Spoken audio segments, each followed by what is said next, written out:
Okay, good evening ladies and gentlemen, we should be live now. Welcome to NB TV, I'm Captain Lush, your regular host on the channel. I'm joined by OGL, who is captain of the UK team. Yeah. Oh yeah. How you doing, mate? Good, how are you? I'm very good. I'm very excited about the match tonight. It is going to be Poland versus Turkey, which is normally a bit of a stonker. I think it should be a pretty good one at least.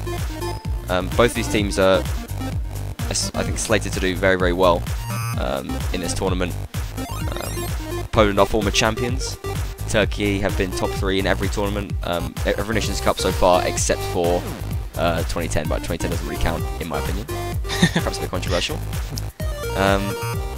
So both typically pretty high-level teams on the international scene. I think Turkey are perhaps slight favourites for this match after SOE's recent success in the WNL4, but Harman's interview on the competitive mount&blade page suggests that Poland are pretty confident as well. So I'm very excited. Well, what do you think about the match going into it? I was just thinking there, I'd probably put Poland slightly ahead at the moment, but really? Maybe a bit biased, and I've played both teams and seen how they're performing, but I think it's going to be close. Well, that's not bias, that's the opposite bias, that's informed. That's informed bias, useful. yeah. That's what you're bringing to the cast. So why do you say that Poland are playing a little bit better? What did you see against them in training? They were just very organised, very confident. Right. I think you're going to see very similar play from both teams actually. What kind of play is that? Couple of cav, 3 archers, Infer, quite defensive, not very aggressive, right. Very kitey. Both the maps today are very focused on that kind of play as well, so I think you're going to... Mountain Fortress, right? Yes, yeah, they're both kind of, like Harman said, kind of semi-open ones. Not really closed and they're open, they're quite similar in a way. So you're going to see very similar on either side, I think. Okay. Unless someone goes crazy. I think that falls in line with what we've seen so far this week anyway.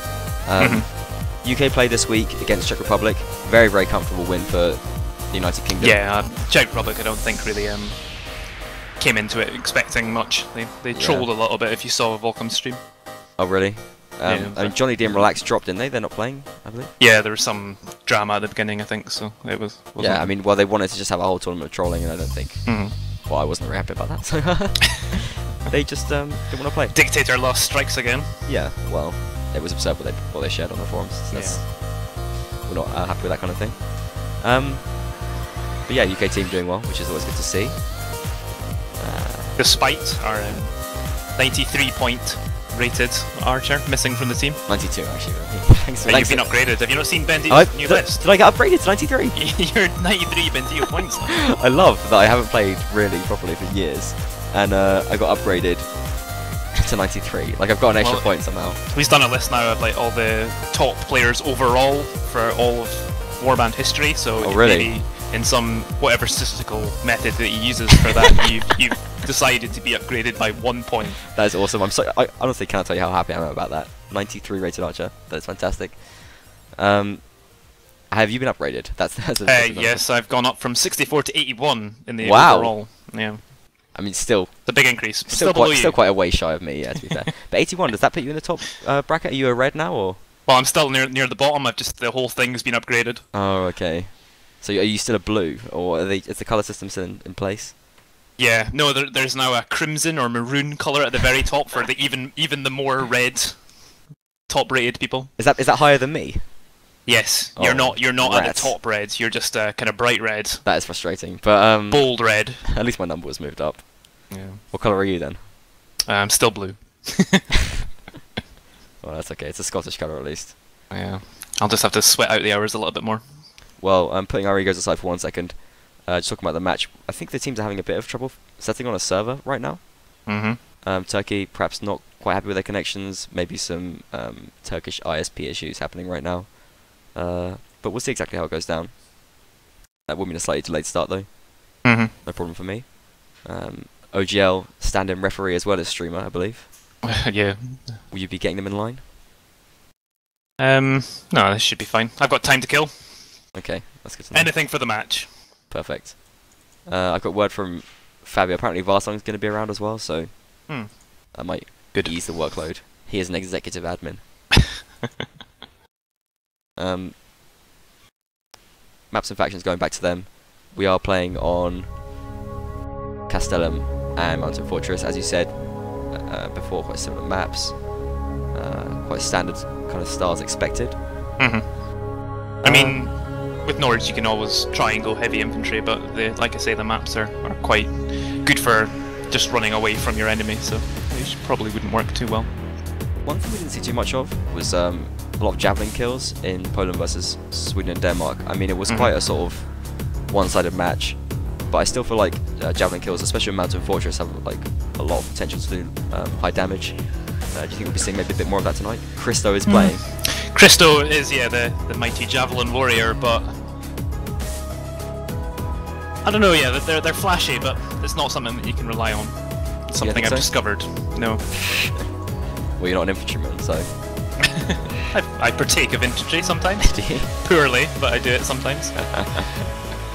I could really never get my head around javelins, to be honest. I think the last competitive round I played was UK Nations Cup 2014, where I just killed. The Great Melt, where you threw a throwing axe into someone's head. Yeah, that would be our Pepper captain. Our captain and one of our best players. Pepper still gets the insults for that throw though, so you got off with that one. Oh god. Both the teams as well. I feel like no one else cares about this, but I still want to comment on it. Both teams picking pretty small rosters. I think that's important. I think it's quite important, really. I mean, UK got a slightly bigger roster. We still tried to keep it quite small this year. I mean, is it something you pay attention to, or do you just think, you know, put players in the team and just then just, you know, separately from that just to decide about who's playing, or do you think the roster really, like, holds significance? Oh, wait, what do you mean? Does the overall size of the roster hold significance? Yeah, because you're always going to have people.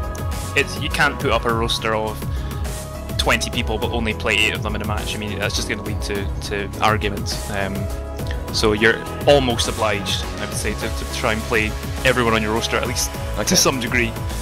So yeah, it's going to affect the quality. If you have 19 people who are excellent warband players and you've got one complete idiot, then you're going to have to play that idiot at some point, aren't you? Yeah, Not that anyone on the UK roster is an idiot. That was just an example. Well, okay, debatable. But yeah, I think it does set expectations, certainly. Yeah. Poland. Harman in his interview said that they had 13 players, but they didn't want to have an unlucky number on their roster. So they added Sebek in. Yeah.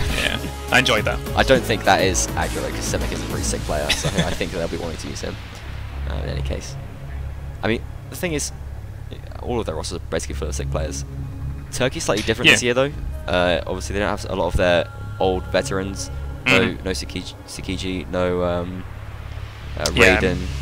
If you were making the list of Turkey best players, there's a few people missing from the Turkey team. Certainly. But the way SOE have really come together in the last WNL, which they said was just for fun, really, but they still were one of the most impressive teams. Yeah, what Napoleon does with taking people who are maybe a little bit less skilled than for example, some of the Polish players, but making the team work really well is. I would agree with that. Impressive. And I think, I mean, certainly in SOE last season we saw like big breakout performances. I especially want to mention Gary, who against Kurwa was just. He was insane. Like he was just playing like one of the best cav in the scene, and he's a player which I would never really would have suspected to sort of play that well before. Yeah, that's what they do really. They take someone and you're like, who's that? That's someone I vaguely recognise, and then they suddenly are stomping you. Yeah. Really. And Napoleon's a good leader as well, and a very nice chap. I think that certainly deserves a mention. I see you playing with a ref tag. What the hell? What's going on there? I'm a referee. Oh, referee. I'm also in the Polish five-a-side team for ref, but are you? That's a separate thing. I'm also in the Dota team for ref. You hang out with the ref dudes a lot? No, just Artisan really. Artisan. Yeah. Artisan isn't the team. Good player, you think? He's variable, but he's been really putting in the work recently. He seems to be on form. He's a Castellan player, right? Yeah. We call him Reckless. Reckless Cav. He just comes around the corner with a couch lance, regardless of what's happening around that corner. Sort of Ferrarian style. If they're ready for you or not, Artisan's coming with a couch lance, and you have to be there to help. Okay. But yeah, him and Trebron have been working really well together recently, so you should expect to see that, I think. Trebron, who's Trebron playing for? Poland. Okay, so you just mean for Poland? I was thinking, not for Castellan, no. No, they've been putting in the work for trading this That's for this NC. No Dominique. I I mention Dominique a lot. I just feel like he's one of my favourite players all the time. I don't know why.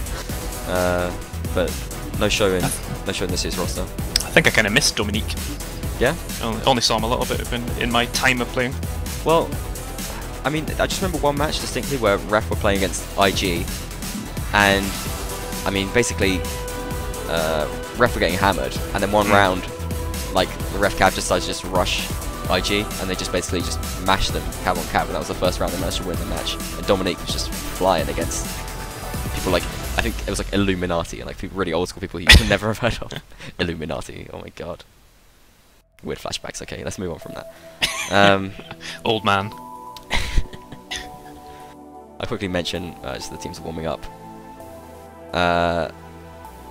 The music you're hearing right now is by Nervous Test Pilot. You can follow at Nervous. Oh no, it's got a weird Twitter actually. I don't know how you can follow him on Twitter, but you can get on the Bandcamp, which is below the stream on Twitch. It's music from Frozen Synapse and Frozen Cortex, or whatever those game series are. But they're really cool. And it makes my stream sound more professional. So definitely check that out. And it's completely free to monetize for all these kind of projects, because the guy himself is a fan of esports. That's really pretty well cool in the competitive scene. Looks like Poland going to be starting as Nords, Turkey playing as Swadia. Do you think there's any kind of advantage for either side on this setup? I think it's pretty even. I mean, as soon as Swadia when Swadia win a round, then I think the advantage goes to them. But Nords are pretty snowbally as well. How so? Yeah. Well, the armor isn't as cheap as Swadia, but the Burnies. Yeah, but yeah, when you get the Burnies on the archers, and even the Cav can armor up fairly effectively, and yeah, I don't think it's as soon as the Swadia guys get your axes, though, that's the real problem. But then the Nord guys can pick up the all pikes and stuff like the Cav can. You'll see Trebron try and get an all pike as soon as possible, I think. Oh, really? Nord. Yeah. He likes playing that as a horseman. Yeah, it's really good for anti-cav and bumps as well. Even the short one or just the long one? Probably the long one, but even the short one can be pretty effective. Perfect. Even I can get kills with all pikes on cav, that's what I see, and that means it's pretty effective. Well, the damage is pretty insane, and the length is good too, it's like 185 or something, right? Yeah, and it's a short kind of stab, you don't have to do the drag in certain situations.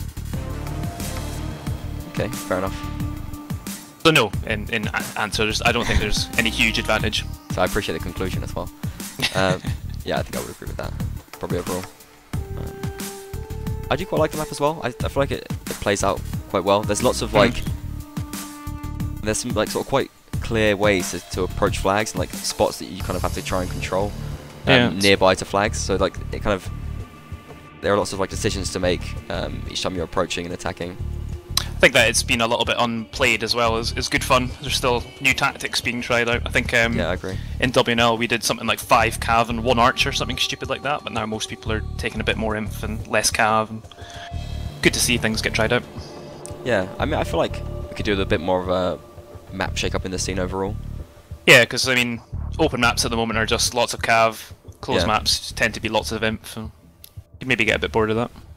Yeah, new maps are always a chance for like new teams as well, I feel like, to develop, get involved, and kind of perhaps catch more experienced teams that are sort of settled on their old tactics on maps.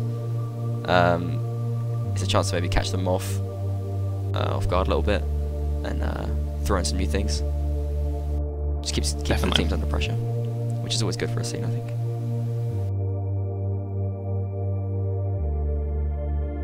Our own Mitchell made this map, I think. Yes. Our own Mitchell? UK Mitchell. Is that UK Mitchell. UK Mitchell. Yeah. Our own. Not that we're showing any bias to Mitchell. No. If anything, it's the opposite. Yeah, no, I was just about to say. No, Mitchell's a lovely guy. Maybe not lovely, but he's, I like him. Doing well in the UK team as well, apparently, from what I hear. Yeah.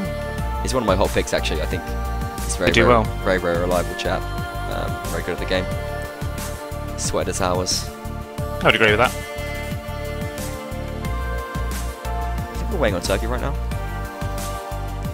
I do apologise for the delay. Sometimes these things happen.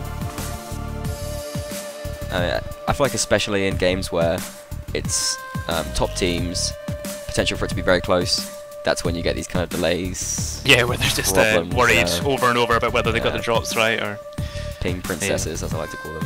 Which yeah. I don't know. Maybe I'm gonna stop doing that. It just is kind of. Is it sexist to say that? It kind of is a little bit. Maybe a little bit, yeah. Yeah. No, Bit gendered. it's a bit gendered. Unlike myself. And you. We're an androgynous pair. Yeah. The Black Tide likes to remind me.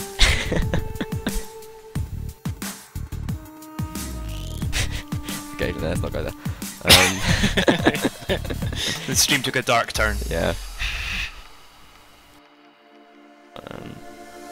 I don't know though. I'm a bit of a get a bit of dramatic about ping sometimes. Well, not ping. It's more the server, the feel of the server. Yeah.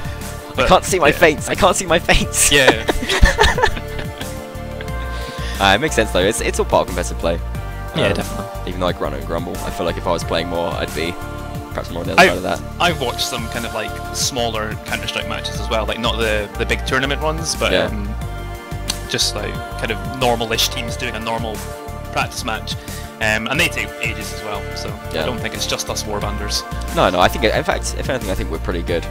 Very congratulatory tone that he uses. I think we're very good. Well done, everyone. Yeah, but like organisationally, for an amateur scene, we do get things going pretty well. Lots of people watching as well right now. Hopefully we can kick the stream off reasonably soon. We do have Barsung keeping an eye on things. I guess trying to sort things out. I've got no news of this, but that's, I suppose, how it goes. Yeah. Oh, Metekana showed up. Classic player. Yeah, it is basically just SOE with Metecan and Grenade really in the Turkish team. How is Grenade playing? I feel like he's a player who's on form is. Grenade was one of the cav I always thought was very, very scary, but he's been less scary recently. I don't know if he's just out of practice or maybe I'm just more used to good cav. Yeah, he's no Sakichi anymore. That's true. I think it's a bit of a trait of Turkish horsemen though, because even Sakichi himself, and we talked about him a lot, which I feel like it does more than enough credit to his ego. But deserving though. Yeah, but I think that they do tend to fall out of practice and lose their skills quite a lot when they're not playing really hot. But I assume the opponent's been training them pretty hard, and they'll be playing pretty hard for this game. They've been doing matches constantly, I think. Yeah. They want to win this time, you know. They come so close so many years. It's about time they got a title. I mean, obviously I've got a bit of bias there as well. And speaking the language, living in the country, I would like to see them do well. But Poland's a team which I love too. I consider them natural warbanders, and I always have them. Something about them, they're just good at this game. It's like that sort of clutch flair factor. I feel like there's some players, perhaps some nations, which just have it more. They're just able to play with like confidence and do things, win rounds which they shouldn't do. Perhaps they're in the wrong position or they go a couple of players down. Being able to put it back is like a really important trait, which is going to win you matches. I can see that. And well, two very big points we haven't mentioned are Menethil and Turtle. These players are wicked shooters. Like really one of SOE's most scary factors, and Turkey as well. The pair of them are just, I mean, they're just insane, right? Yeah, Menethil in particular he's just one of those players who's got everything. Yeah. He'll be headshotting across the map and you get up to him and then you'll beat some of your best imp in melee as well. Yeah, very scary guy. And Turtle, of course. It's a good shot as well. Commanding role as well now, I think. Like, oh, is that true? I don't know. He's one of the co-captains, so I guess he's organising at least. I guess when you play enough and you have enough experience, you fall into that role sometimes. As long as you have some degree of maturity. I believe Turkey right now, so I guess maybe we're waiting on Poland. I'm not sure. Yeah, Turkey said they were ready, and then Poland said they weren't ready anymore. Oh, really? Sure, I'll get sorted out. I think teams can force it just when it's ready, but it's better to be Poland. Okay, yeah, I think we're ready now. Okay. I'm excited. Very excited. I'm also excited. Let's run that map intro.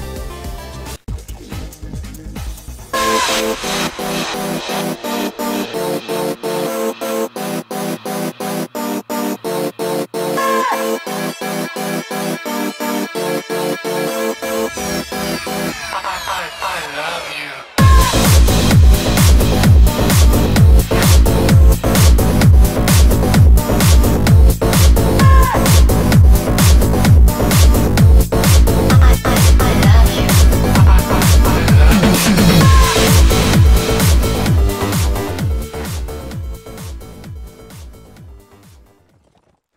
Okay, and we're now live, at long last. Poland and Turkey, Group B, Week 3 of the Nations Cup. We're still in the group stages, but this is set to be a very, very exciting match. Everyone's spawned in. Turkey representing their nation with flags on their banners, as per the new features of the streaming mod. And ready for an exciting and, well, hopefully a very close match. Exactly mirrored class setups. Yeah. From Poland and Turkey. Very, very standard kind of stuff. 3 cav, 3 infantry, and 2 rangers. Important to have those 2 rangers to get those crossfires set up. You don't have too few infantry. I feel like 4 cav is a little bit overcrowded on this map, so 3 seems to fit just right. Poland are taking a little hit early on, possibly from one of those killer Turkish archers we were mentioning. But very, very passive start from both teams. One of the things as well, I think it's to do with these kind of delayed starts where it goes on and on and on, and you can't get a server sorted, and teams aren't ready. I think you often see more passive approach stuff that happens. Teams just a little bit tense. Get back into the game kind of thing. Yeah. But we will see the flag spawning in 10 seconds, and that's going to kick things off. Okay then. Turkey with a lot more map control than Poland, I think, right now. In fact, they sort of have all the flags. Poland's happy to camp this spawn, kind of. Yeah, going to spawn in the middle there. Metekan already on it, playing his infantry for Turkey. Napoleon in there as well, and Framir. I've seen Napoleon playing cavalry a little bit more, so interesting to see him take on the infantry role. Gary, Grenade, and Derin, interestingly. One of the less known players for Turkey, but also a very, very effective SV horseman. First kill comes in on Harman, so the captain goes down for Poland there as Turtle. Caterpillar in English. Turtle. Pronounce it. That brings down Harman. That was a bit demoralising when the captain goes down. Yeah, yeah. I think, well, perhaps they can get a little bit distracted sometimes, the captain, and they go down a little bit easily. Artisan just charging right in there, as you mentioned. Yeah, classic Artisan. Does break Menethil's shield, though, and that's going to be useful later on as Habrick starts to move around and gets these shots off. Finishes them off very, very effectively there. Down goes Menethil. Christo getting stuck in against Metekan, and Poland actually looking a little bit stronger in this round, I think, so far. Carpe Diem now moving in. The Polish horseman taking a big, big bump slash on Metekan. Habrick follows up with a shot. General on low health. Metekan low health too. Looks like Prince is going to go down there to Napoleon elsewhere on the map. Gary losing his horse as well, fighting it out with Christo. Nice kick slash from Gary there, actually. Horse goes, shield goes down as Grenade comes in to help Gary. Elsewhere, the fight is breaking out, though. Christo fighting a lot of players, but Poland getting the advantage here as Turtle does take down Darren. That's not very helpful. Artisan with a double kill. Metekan as well. Still very, very close. Poland, one player more on the field compared to Turkey right now. They are raising the flag as well, so Turkey got to make the move now with her 6 left. Grenade does get a kill back on Carpe Diem, though, and it's 3 versus 3.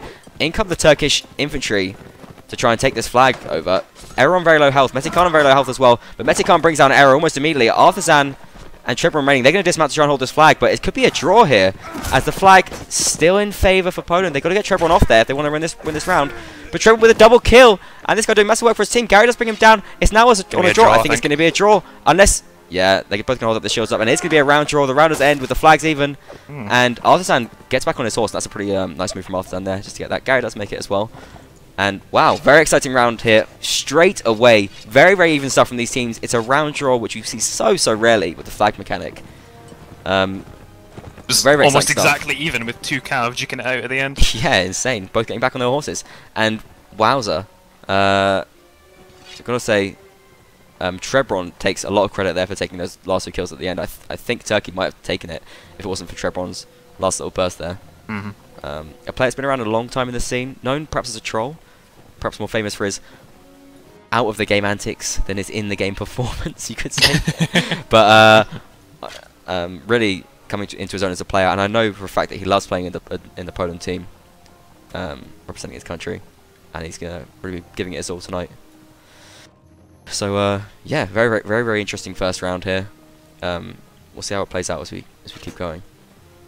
No switches up from the teams there. I think that's probably expected after the way the first round went. But was there anything you saw noticed which you didn't feel like was working for the teams there? Well, I wonder with the way that Turkey got the mid flag there, they could have held their ground a little bit more. They seem to back off a little bit and be happy to take the flag, but let Poland approach a little bit, because they kind of had Poland a little bit surrounded in their spawn, and maybe would have just waited there and shot them up a little bit before. Yeah, perhaps smart.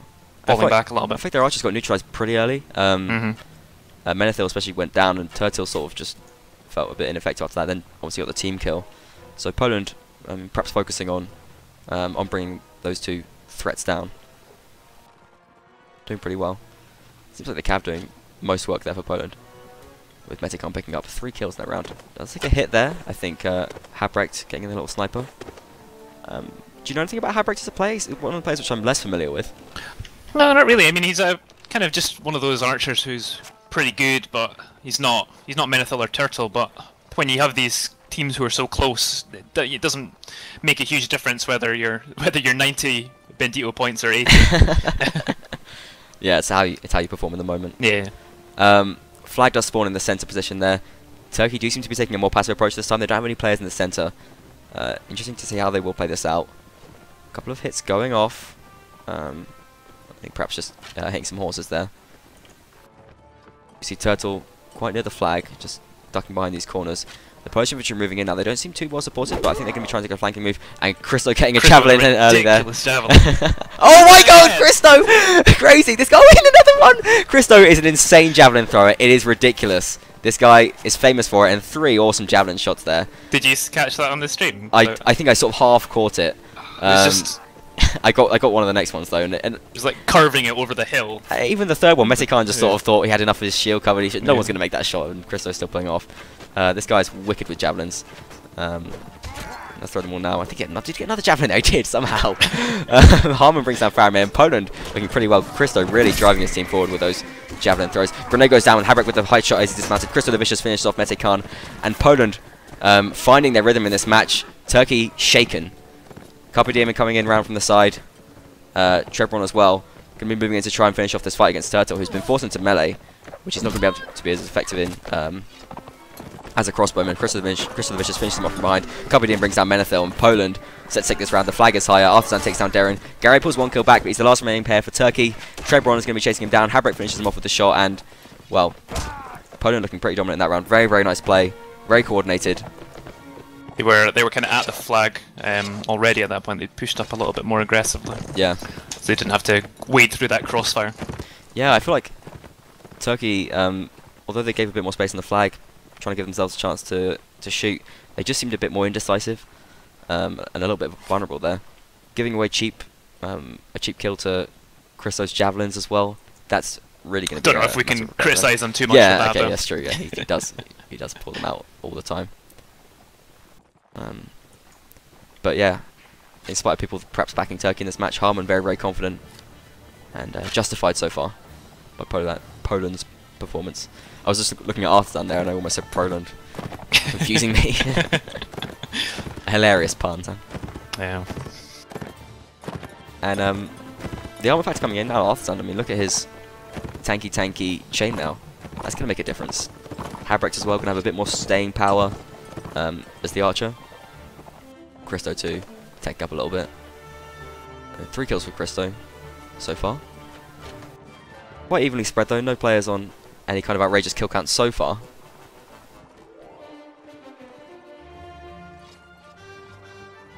Turkey taking the same sort of position as before, placing a lot of importance on getting that tower. But Poland looking a little bit more tight, not giving away anything in the early round this time. Yeah, Poland haven't gone up the left like they did before. I guess maybe we might see that movement scaring them a little bit there. Yeah, this could be the case. I think we might see that movement start to take place as we get close to the flag spawn. Although perhaps not. I mean, Christo is around on that flank. You'll think he'd be looking to move forward soon at least. Turkey, they do like the buddy system. Keep an archer with an infantryman. Do you like that? It's really good for kiting if you just want your archer to run away, and then because the way to stop an archer from running away is off cav. But if you've got someone there with a polearm stopping them, then not much you can do. But it does leave you a little bit vulnerable if you get caught. But on this map, that's what I was saying earlier, is not much catching you can do on this map because you can see your enemy coming. Yeah, it is supposedly an open map. So the flag does spawn over by the church. Gary raises it up a little bit. Inconsequentially, I say, because it's just going to fall back to nothing, but perhaps some psychological raising of that flag. Poland, mastering the field. Poland clustered, yeah. Poland clustered in that street. are going to move forward via these tables. This is a pretty important control point. I feel like you got a great view of that flag from this palisade. Turkey don't seem to be holding it too strongly, but opponents don't seem to want to move in there either. Just going to send Christo in with some javelins. Yeah, looks like it. They are going to take control of that point. Habric's going to move in behind him. Going to be able to shoot from that palisade. And well, perhaps a bit of a worrying spot for there for Turkey. Turtle is going to have a crossfire. Perhaps he's going to try and shut him down from the flank. But there's 1 minute left, and neither team has really made a big move on the flag yet. Turkey just seem happy to kite and back off and back off and back off.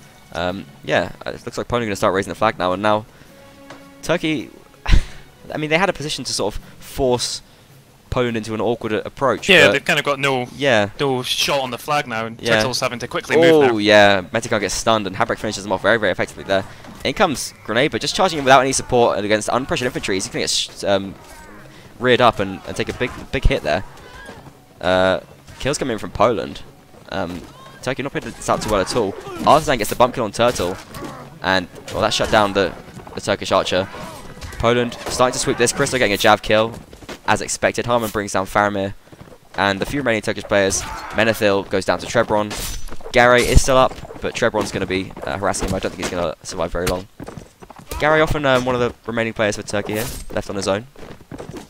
I think in every round he's been the last remaining player for Turkey. He's going to perhaps stay alive. Lose his horse to Christo's javelin. Good survivability or not in the right place. Yeah, for some reason he doesn't really raise his shield in the last second and just sacrifice himself. He could have stayed alive there. I think 3 or 4 turkeys died there to Turks, I should say. Died to javelins, turkeys. Okay. Yeah, I think 3 or 4 went down to javelins there. Yeah. So perhaps a little bit of awareness problems there, and Poland made that look a little bit too Turkey easy. are changing up, charging up. Oh, are they? Interesting. Okay, let's see what they're doing then. Pushing through the marketplace around here, and Christo just going to back off, allow him to take that area. And once again, Poland just happy to allow Turkey to take map control, but they just don't seem to be. I mean, Turkey don't seem to be an effective force when it comes to holding the flag. Oh, jav there. None of the Turkish infantry seem interested in taking it. Free javelin on the floor. Napoleon just walking over it. Okay. Too confusing.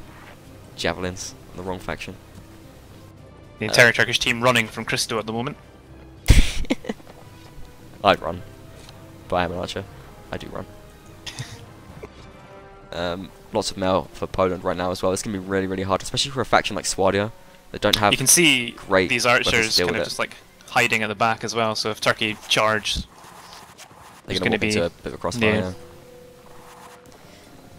Key point here as well. You can see Crystal the Vicious changing its weapon very quickly here. This is a little warband tip for you. Don't use your scroll wheel to change weapon. Use either number keys or use like thumb buttons to cycle or something like that. Use a proper button because you don't get any delay on the change weapon there. So it's a useful little tip. I still use scroll button. But yeah, but you can change immediately. It's very useful, especially if you want to cycle through. But it's just it's habit, I suppose. Yeah.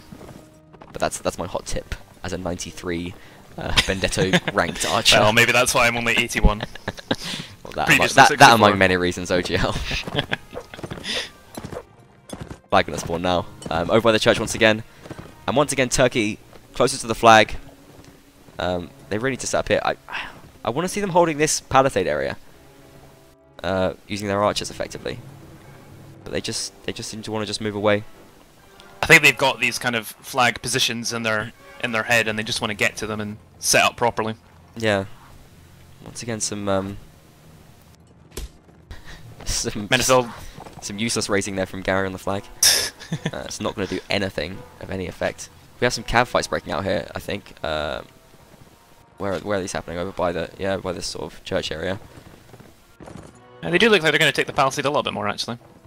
Yeah, tavern. Smart move actually. Yeah, they seem to be set up on there. No archers there though, which is confusing. Menethil's in there, I think. Oh, is he? I can't see his. Oh, he's jump shotting. That's nice. Yeah. They're going to go on Crystal here. Yeah, looks like it. But I mean, it's going to be hard for them to get anything done here. They're moving to the fire of Prince, who's a dangerous shot. Christo's going to have a lot of survivability with that male. They are managing to overwhelm him. It seems like they do bring him down. Napoleon finishing off with the all-pike.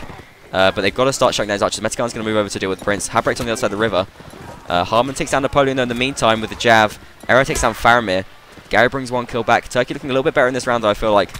If they don't get too many Habric shots, but Poland era getting the double kill. The jab on grenade. Going to do a lot of work there. 5 versus 5 is the current player count. Flag is at dead 0. So raising that now is going to be of critical importance with only 30 seconds left, 25 seconds left. Poland do raise up a little bit, and it's going to be very hard for Turkey to drive Poland off the flag right now. They've got to just rush for it, because Poland do have it up just enough to win the round, as indicated on the minimap. Down goes Turtle there, Error holding the flag like a pro. And I feel like it's going to be very hard for Turkey now. Not much time left. Harman finishing off Menethil. Gary takes down Trebron, but it's only nominal at this point, as Carpe Diem takes down Darren. Gary, once again, the last remaining player for Turkey. Perhaps not being as aggressive as he could be. You've got to balance it out. Error finishes him off for the kill score. And, well, there you have it. Javs again did a lot of work in that round. Yeah. Those kind of first kills. Yeah, very, very effective.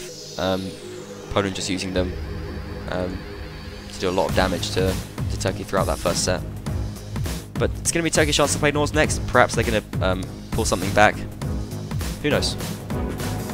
Maybe Nords are OP on this map. It's very, very hard to work these kind of things out. Yeah. But especially when you're getting jabs like that, then yeah, I don't know if I can see why Nords would be. I don't know if I can see them taking... oh, we moved to a different server? Yeah. Okay, you're going to have to steam me that information. I will. Interesting. Okay, so slightly unconventional setup here. I think Turkey not too happy with the server itself. I'm not sure why we're switching, but happy to roll with it.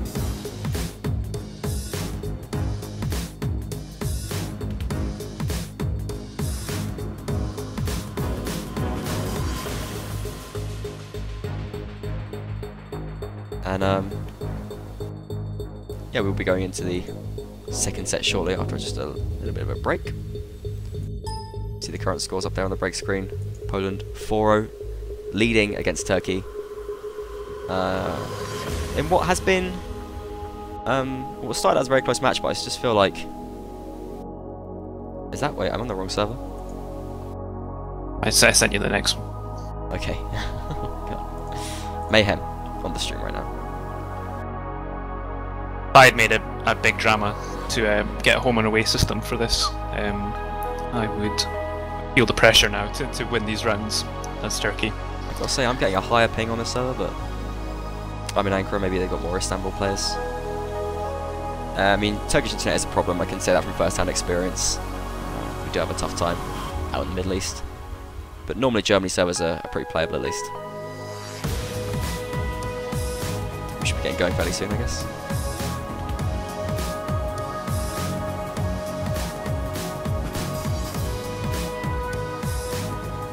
If you're not familiar with the way that warband matches work, do I have a problem on the display? I think people are talking to me right now. Oh, it's 3-0. Yeah, you're right. I was counting it as 4-0, getting a bit confused there. Yes, it is 3-0. We just had that draw in the first round. So actually, Turkey not in too bad a position. Thinking about it, 4-0. Although it seems it's quite a similar score, it's actually much worse than 3-0, I think. Yeah, if it turns out Nords are the stronger faction between these two teams, then yeah, getting that drawn round could count for a lot. Yeah, I mean, even if you get a 3-1, like as Nords, that's going to mean you're only 4-3 down, so like, I don't know, different score is going to help you out a lot more on the next map. Everything comes into play. Maybe the difference of a set, really. Yeah, definitely. In the end. Yes, as I mentioned before, or as I was starting to mention before, warband matches are played over 16 rounds. Draws just count as draws, nobody gets a point. Each map is 8 rounds, and teams switch sides on the map, so it's 4 rounds each way. So you've got like sort of 4 sets of 4 rounds for a total of 16, and it's just whichever team has the highest rounds wins. And you can have overall draws as well, which I believe you get 1 point for that in the current system in the group stages. Yes. No overall draws so far, I don't think. Not seen one. Not been any really close games like we were saying earlier. This is the kind of first close game. Except for home away, USA kind of style games. Well. But they're a different kind of fish altogether. That is a weird phrase. Where does that come from? Kettle of fish? Oh, nice. Kettle of fish, different. I don't know. Nice.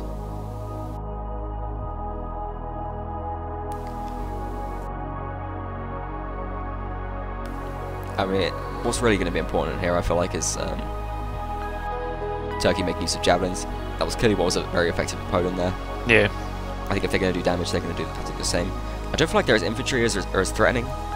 Although I don't really see Poland as a massive infantry nation either. I mean, Christo, who else are they rolling with? Era, I guess, that they are solid. Harman too, they're really good, but I don't really consider them like super dangerous, incredibly scary top tier. Yeah, I think they're just really solid, and yeah, what can often count when you're doing this kind of tactic is not how killer they are, but how long they survive. Yeah, that's true. So, like you saw how Christo, they all went on Christo, and he was just like him against 5 of them at one point. Yeah. Just surviving. Surviving for even sort of 10-15 seconds, giving you a chance to get shots off, your cavalry to come in, and charging against distracted infantry is the way to get kills as a horseman. Probably, I don't know. I have no idea how to play horseman. That's the way you get kills in single player as horseman, I'll tell you that. Definitely. Just having a look at the Bendito point ranking of the Polish infantry. Yeah, I've got Christo at 98, that's the same as Peter. Christo's 98? Oh, yep. Okay, same as Peter's. What was infantry? Yep. I mean, that's just, I mean, it's wrong. I don't know if you've done the same kind of work that Bendito has into this list, so... No, I've done a lot less, but it's still wrong. I mean... but no, Christo is a great player. And those javelins are just terrifying. Legendary, they are. Trying to see where Harman is. Oh, is Harman not on there? Harman's up there. 85. 85. That's pretty high actually. That's a good score. Oh wait, no, that's us, Cav. Ignore oh, okay. me. Interesting. Actually, an interesting choice though. I say interesting. Again, I mean wrong. But I do love Bendito's ranking though. I just love how it's become such a sort of like an enigma. Everyone just wants to sort of like get a higher score. Bendito is just like setting all the flags. He's got his own methods. Perceptions. I think it's a great list. I love it. No, yeah, I really do. I mean, I've been thinking about using it on the stream. I don't know how controversial it would be, but I think it would be fun. It's like a sort of Michelin star standard for like warband players.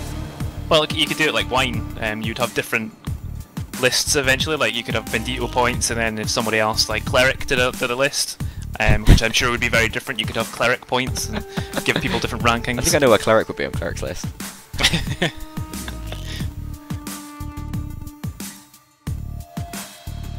Yeah, no, that would be cool. I think didn't they do a list? A did release a list actually, to be fair. Yeah, but it's not as in depth as the Bendito list. No, the Bendito list is still the pinnacle.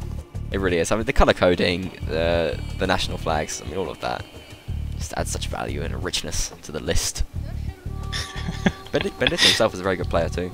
Yeah, he's excellent. Absolutely wicked crossbowman. We're going to be kicking off soon. We've got some pretty good pings for the Turkish players here, well, some of them. That's Super Online. That's such a cool name for an ISP company. Super Online. That's the best provider in Turkey for personal internet, I believe. And Istanbul, you basically... Is that the translation, or...? No, it's called Super Online. That's the name? Yeah, yeah. Brilliant. I mean, well, the translation would just be Super Online anyway, like, basically. No, but it's different, like, when you're translating from one language to another, and it turns out to be something kind of ridiculous. Yeah, yeah. No, it's Super Online. But I mean, even in Turkish, it would honestly... they have the word super. Just be the same. And they would say Super Online, yeah. I mean, I guess it is the Turkish. Just without that little umlaut.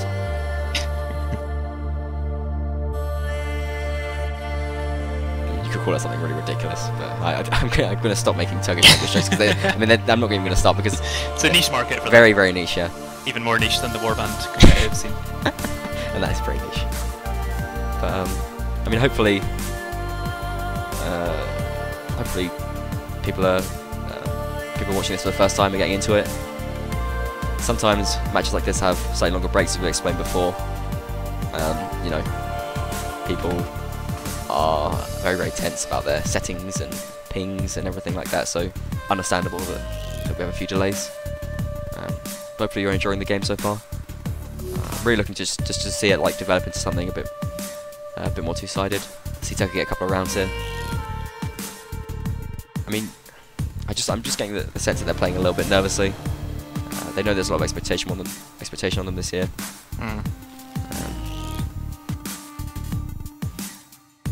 Oh, Toy as well. That was SOE. Toy's a good archer. Oh yeah, Toy's wicked. But he plays other classes as well, though, right? Mostly archer, I think. Yeah, no, he's certainly a solid shooter. But yeah, not seeing too many of those shots come off actually, really. I don't think Poland have really given them a chance. You know, they've been playing pretty safe until, and then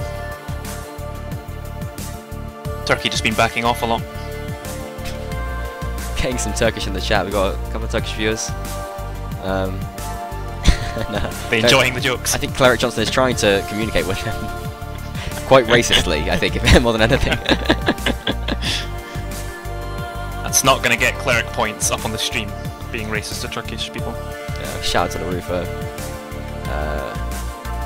for keeping an eye on that. It is best to have English in the chat, so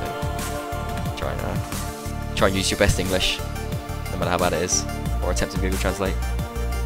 I mean, it would be great if you could kind of, maybe Twitch chat could be separated by countries. I don't want to build... You can tap different rooms, I think, but you have to put the effort in. I've never really figured it out. Oh, really? That go well. I mean, I don't want to build walls. I want to break walls down. But if people want to communicate in their native language, you know, I want to respect that as well. There's just a bit of a delay here. I'm not sure what we're waiting for exactly, but... I think we're waiting on Turkey. Are we? I think so. Earthman down there. Interesting to see Earthman on the roster. We've not seen him play yet. I don't know. He's in the server. He's a very, very old player, back from KOS. The thing with Earthman and Toy is they're both great players, but whether you'd put them in over Turtle and Menethil, I don't know. Yeah. Yeah, exactly. Very, very competitive roster, certainly. KOS is a controversial team. I did not get on with their well with their leader at all. KOS. El Rain. No. Anyway. It's another one before my time. Yeah. Well, I think you dodged a bit there. We should get getting going pretty soon. Turkey now playing as Nords against Poland and Swalia. Oh. What's going on here? Just some drop practicing, I think. Getting ready for the rage quit.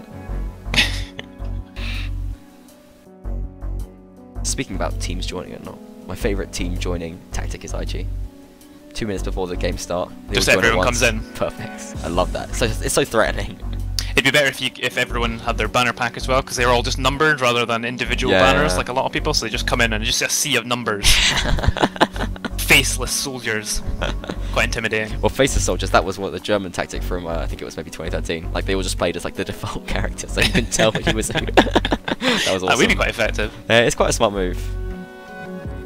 I mean, it's every sort of little helps attitude. Yeah. But I mean, I don't know how much it really does. No. But I mean, you can certainly tell a player from their face when you play the game enough. People know each other from public servers. Can add some intimidation though when you see a certain player running at you like, oh god. You can manipulate that to your advantage, I guess, as well. Cleric Johnson, a threatening infantry force. Nah, not scared of him. No? Wouldn't run from him. Not playing so well this year? I'm just trying to rile him up. He loves to be the conversation. Actually, no. I love Cleric. I feel like I'm paying him as some sort of ego monster. No, I think he's just a cool guy. And very, very good player. So fingers crossed, Turkey going to be getting into this pretty soon. They are waiting on one player, Mete Khan, who was in the last set. He has joined the server now, so shortly we should be kicking off here. I'm tempted to run the map intro again. What do we think? I feel like it's enjoyable enough that we can go for it. Let's kick it off. Run that map intro.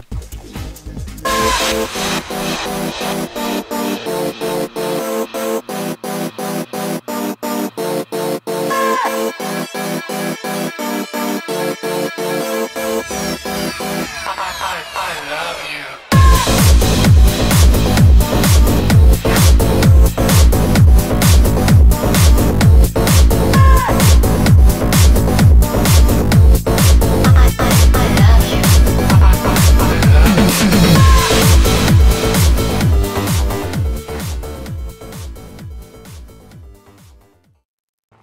Okay, that map intro for Castellum.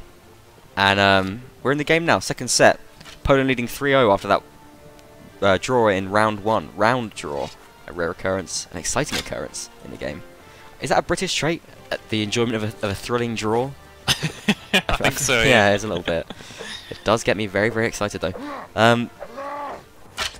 Poland Prince making use of this bench. Now, what do you think of this bench? Where you can just about shoot over that wall. You think it's a bit troll? It's a little bit dodgy, especially since sometimes the barrier above the wall can catch your bolt, and sometimes it can't. Depending on where you shoot. So and very hard to get shot from it as well. So yeah, it's a little bit like the bit in Reverend Village where you can shoot over. Yeah. And then they brought the wall down, and that made it a lot better. Yeah. So is that something? I mean, as an archer, is it something you enjoy, or is it something you'd like to see removed? I'm not really the kind of archer that hides in a spot and just, you know, turrets and shoots. Whether it's wise or not, I tend to get up in people's faces. Probably unwise, actually. You're more like a Legolas, point blank kind of archer. More just an idiot, probably. What, who? I'm more like an idiot, An idiot, alright. Oh, okay. Don't self-deprecate too much, dude. But yeah, if you look at Prince, like, his crossbow's like hiding in the wall, just like cutting through the... It's a little bit troubly. Yeah, it is a little bit. Bit of a tricky spot. But that's what esports is about, I suppose. Tricky spots. Every little advantage.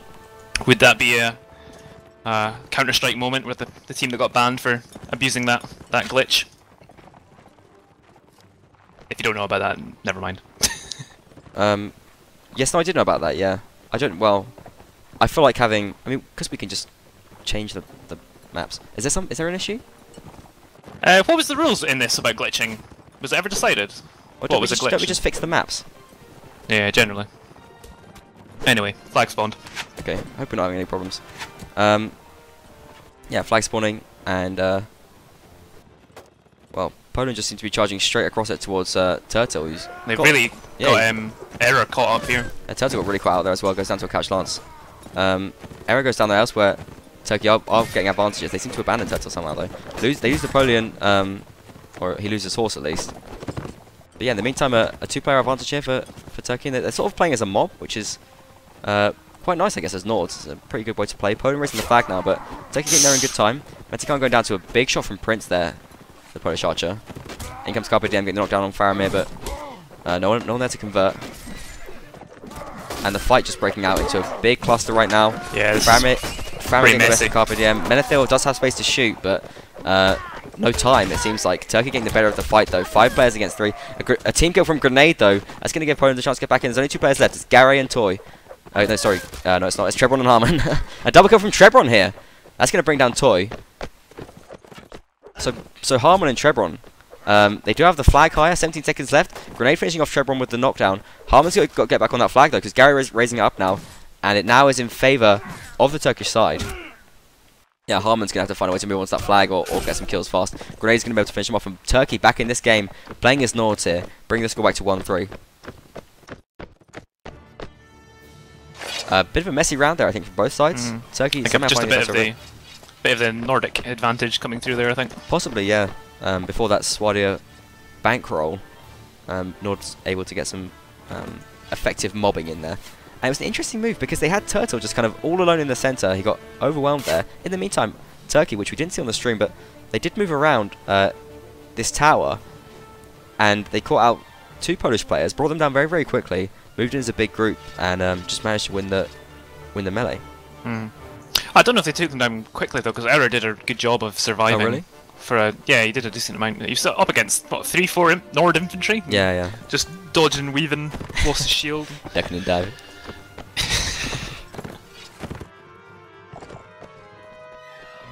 Okay, well, interesting to see that Turkey hitting back immediately here. A team not demoralised. A little bit of gamesmanship, perhaps. They did give themselves a nice long break to gather themselves as Metekan had unspecified connection problems. Turkey really playing like a team with confidence here, though. They're driving towards these Polish infantry advances. Not committing to them, but they are forcing Poland back. They're not able to get forward here, Poland. Actually abandoning this side completely, going to move around to a different side of this building. Where Turtle and Metekan seem a little bit vulnerable here. Didn't get out of this too quickly. Napoleon is there to ward off the enemies, but these infantry coming in right now are going to be a bit of a problem here for the Turkish players. They do seem to get out there relatively unscathed though. Turtle losing his shield. In the meantime, Faramir goes down to Carpe Diem. Toy moving in from the back as well. And, well, it just seems like the fight is starting to just kick off now. Before the flag spawns, teams will begin. Double kill from Carpe Diem there, kicking off this fight. Instantly, though, Turkey hitting back with a couple of kills. A team kill from Trebron, and Menethil getting the double kill there. That's going to drive Turkey's advantage. It's 6 players against 4. Now looking more and more effective. The flag does spawn, but the teams are ignoring it. A triple kill over Menethil, and this boy, who we've always talked about as being a very, very effective player, starting to show his class up right now. The quadruple kill for Menethil, and he is shutting down Poland right now. Only Habrecht remaining, and Turkey flying away with this round. The horsemen of Turkey just going to be finishing off Habrecht there to see it through. And 2-3 is the overall score right now. Absolutely fantastic play from Turkey. A very, very active round there. I mean, they seem like they should have been punished by Poland there. They had players, they were looking outnumbered. The sort of double cav charges from Poland didn't seem too effective against those isolated infantry. I think that was one of the things, the opportunities they missed. And yeah, I don't think it was. I mean, all the guys that they caught out did was just back off with their shields up, really. Yeah. But they did some. Managed to get out alive, and good harassment and nice early round aggression here from Turkey as well. Really showing that they're not shaken by the first set, in spite of not getting a round. Coming into the second round, getting the first 2 rounds. The second set, sorry, getting the first 2 rounds immediately. Turtle taking some long shots against Habrecht there. That's a very chancy play. Just catching him off guard there. Very, they're not getting anything done there, just getting a practice shield shot. These players very, very knowledgeable about the different positions on the map. Able to take those long shots. And know what they can get away with. Okay, Menethil here looking a little bit. Napoleon doing a bit of a rush in there. Interesting. Okay, Polish cavalry just charging in right now. And Gary brings down Aaron in the meantime, though. Grenade with a counter chance to kill as well. Napoleon, Menethil. I mean, it was hard to see what's going to happen there, but all the kills just come rushing in for Turkey. Menethil now with another double kill, and this guy's absolutely flying right now. Napoleon getting a double kill as well. Triple kill here for Menethil, and in consecutive rounds, he's getting big streak kills. 7-0. His current score. Massive performance coming out from this Turkish Ranger. And you see where that multiple skills kind of comes in, where he's switching from melee to shooting and just killing people in both ways. Yeah, very effective as both. Taking the axe there as the archer as well, so able to get that bit of damage done. And yeah, just really nice play from Turkey. I mean, it was such an uncertain round. I mean, I felt like Poland had a chance to kind of catch Turkey there. There was a couple of players a bit too far away. Immediately though, what seemed like nowhere, well, at least from the stream perspective, in came charging in the Turkish horsemen, and just those 2 couched lance kills at the start just completely messed up Poland. I think in these rounds, Habrecht's been a bit left out of the fight for a long time. He's been going down to that tree far away from the Swadian spawn, but this time he seems to be going somewhere else, trying to find him. Yeah, we can see him over here, just trying to find a spot. Changing things up a bit, maybe. But you're right, the way these fights are playing out, it's not giving Poland a chance to use their archers effectively at all. I mean, we've got 1 kill from Prince. It was a nice kill, I seem to remember, but with such quick fights, which Turkey are actively forcing, we're just not seeing the slow reload rate of the crossbows have any effect at all. And that is a big factor. I mean, as an archer, you will know you want the fight to last forever. Yeah, definitely. Just keep fighting, just block, attack, while I just shoot. But not happening here at all. Lots of aggression.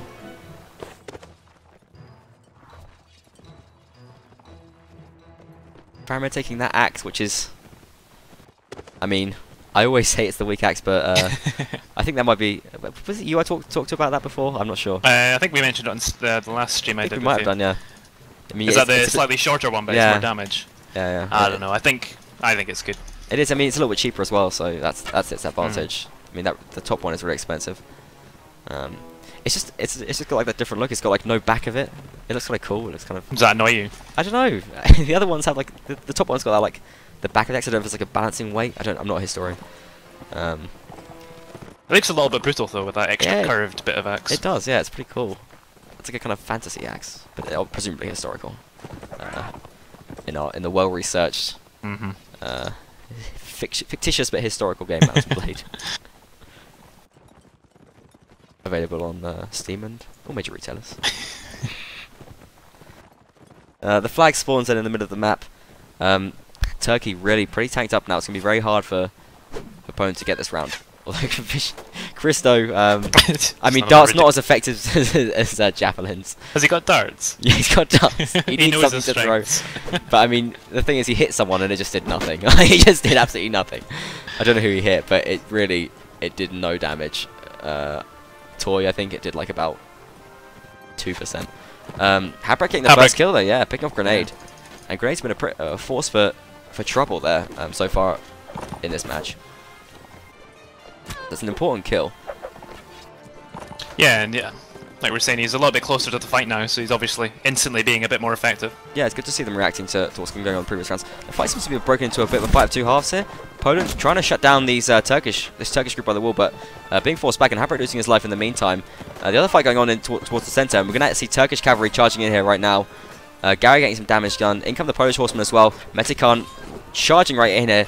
Carpe Diem does bring down Turtle. Faramir takes down Era. Menethil brings down Carpe Diem. Very, very close here, but Menethil with that double kill. Menethil has just been lethal in this set. Absolutely lethal. Turkey once again running away with the round. Toy gets the double kill as well. And I mean, is it just Nords? Is it just Nords? You got to ask. 7-0 for Nords on that map. Not something we saw before, but absolutely massive, massive play coming out from Turkey there. And they're going to take a 4-3 lead overall. So, nice stuff. Wonder if we'll see more of the same on the next map as well, because it's the same factions. Yeah, it could be. Although, I don't know, I don't feel like Swadia are that bad. No, they're not at all. It's kick-started really, isn't it? You need a little bit more armor, get some axes. Yeah. But yeah, for the time being, it's going to be 7-0 to the Nordic side, and 4-3 overall to Team Turkey.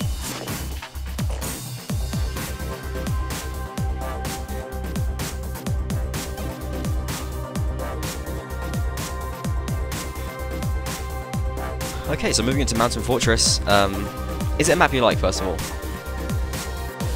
I think it's a really well made map. It's not one I massively enjoy playing on, because it's a closed map but not quite closed enough, if you know what I mean. Okay, I do know what you mean, yeah. I should have the wrong minimap. I updated the minimap, but basically on the minimap, you'll notice this on the stream.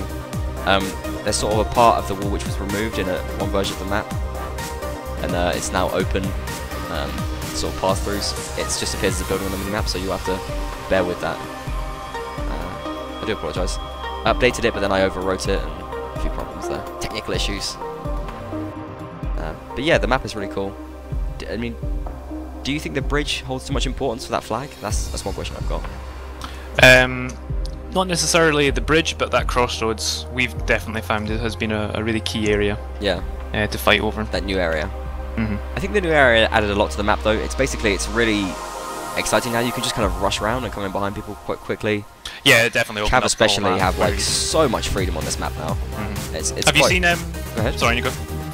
Have you seen Azan's changes to Nordtown as well? Yeah, I have, but I didn't like one of them. I don't like that sort of palisade bit of spawn, like where there's like a raised area with like one entrance. I don't like that. Alright, okay. The main thing I liked about it is how the spawn's been opened up, so you can go two different ways. And I think that has the same effect as here, where it's less about funneling people into only one direction. It's a bit more open. Yeah. Yeah, no, I think the changes overall are pretty good. It's just that one area I kind of, it's not my style.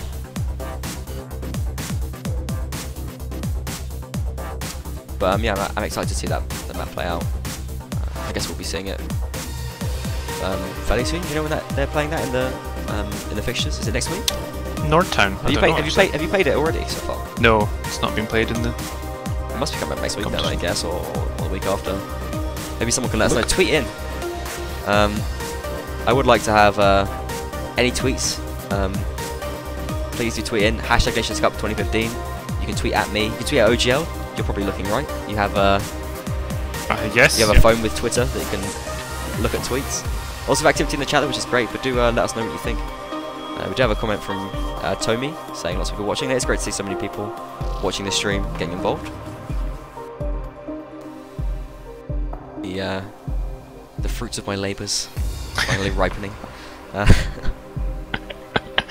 think the Nations Cup gets viewers in because it's like, I mean, it's just cool because you have a team to support. It's not really esports. I mean, it's esports. Yeah, it's. I mean, it is esports, but it's just it's cool to see. You can sort of align yourself to a side. I'm certainly supporting the UK team with full force. The first time I'm playing in the UK side. May it be a very successful one.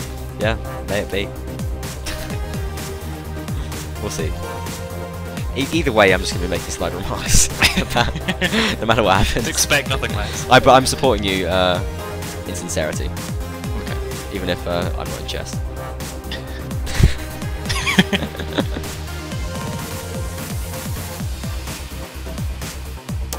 Yeah, looking forward to getting a UK streaming actually. Next week it's UK France, right? I really would love to stream that game. Would love to. Should be the most important one in our group. Yeah, I think so. France is a team which I love as well. I really hope Paolo can do some great stuff this year. Obviously I miss Nabashiki, who is... He was on the roster, I think, but yeah, he's still not really returned to activity, I don't think. I don't think we'll see much out of him. But no, yeah, he's a fantastic all-time warband hero. And a great guy. Dancer, fencer, warband master, oh my god. Anyway. Renaissance esporter. Yeah, he really is. Anyway, back to the players at hand. I think we're getting going pretty soon here. We have the I think Poland were nearly instantly ready, so... Yeah, just waiting for Turkey, I guess. Mete Khan once again having problems finding servers. Add them to your favourites, Mete Khan.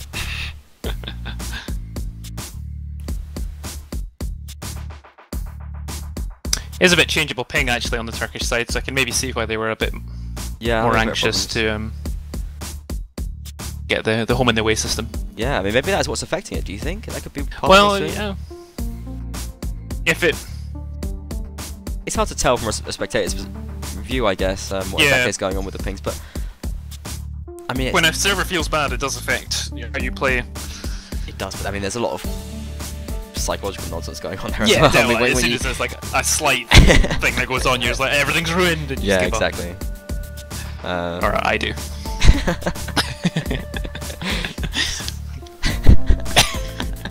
The kind of mental strength of just a 7-year-old. Yeah, pretty much. The melee isn't good enough. I'm leaving. Oh god. But it's good to know that you're leading the UK team. Are you commanding for the UK team as well? We've tried a few different things. None of them work. I think we're gonna have Zan commanding for the most part because it's definitely where his strength lies, and because a lot of the UK team are from his clan as well. Yeah. They're kind of used to the way that he does things, and I think he's just overall better at it as well. And he does the tactics usually as well, so it's good to have Zan in the team this year. He's not really done the UK team before, I don't think. Yeah, he just hates me, so he never joins when I'm there. Ah, fair enough. No, Zan, lovely chap. I don't know if it still exists, but I tell you what you should check out if it does exist, which I think it doesn't. But if it does, okay. Zan did a map making tutorial where he made Dry Valley, which I don't like as a map, but the tutorial is great, and a lot of the techniques he uses to make maps are really cool. Very technical, very robot-like. And, but I just remember watching that like live, and I was like the only viewer. I just watched like him make this whole map. Just like, it was just cool. Very good community guy for him.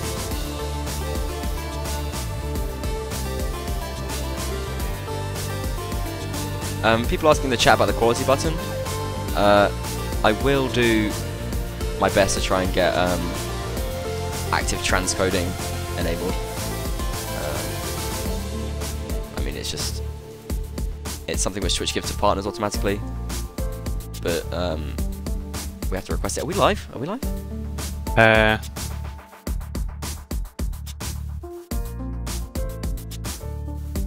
I didn't see anything in chat. I wondered if it might have been a... Yeah, okay, let's work out what's going on here. Looks like it's live. Okay, well we're gonna run a map intro then, so see you in a bit.